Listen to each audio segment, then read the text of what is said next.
मला सगळ्यात पहिल्यांदा तुम्हाला विचारायचं आहे की आपण जेव्हा एखाद्या घरामध्ये जातो, खूप वेळेस आपण असं म्हणतो की घरामध्ये गेल्यावरती माझा मूडच चेंज होतो. हे खरं शक्य आहे की फक्त आपण असा मेंटली विचार करतो? नाही गणेश, असं बरेच वेळा होतं की आपण घरात गेलो की आपल्याला फार असा आपण एक तर बाहेरनं कंटाळून आलेलो असतो. त्यामुळे घरामध्ये गेल्यानंतर काही काही घरांमध्ये प्रसन्न वाटतं आणि काही काही घरामध्ये उगीच एनर्जी अशी गढूळ वाटते की तिथे गेल्यानंतर सडनली आपल्याला लो फील होणं किंवा काहीतरी श्वास घ्यायला, काही लोकांना श्वास घ्यायला त्रास होतो, काही लोक म्हणतात की उगीच चिडचिड होतीये. तर ही सगळी घराची एनर्जी जी आहे तुमची ती तुम्हाला रिस्पॉन्ड करतीये.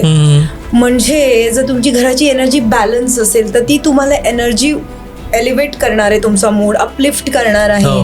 आणि एखादी एनर्जी जर ती डिस्टर्ब असेल तर तुमच्यावरती तुम्हाला असं ओझं असल्यासारखं वाटतं. कित्येक वेळा मला क्लायंट्स सांगतात की मॅम, आम्ही घरी आलो की असं वाटतं की काहीतरी ओझं आहे खांद्यावर, काहीतरी उगीच आवाज ऐकू येतोय आणि कुठेतरी घंटीचाच आवाज ऐकू येतोय, काहीतरी समथिंग इज रॉंग.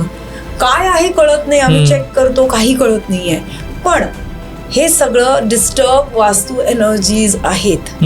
सो घर बॅलन्स नसलं की ह्या सगळ्या गोष्टी होतात, मूडवर अतिशय फरक पडतो.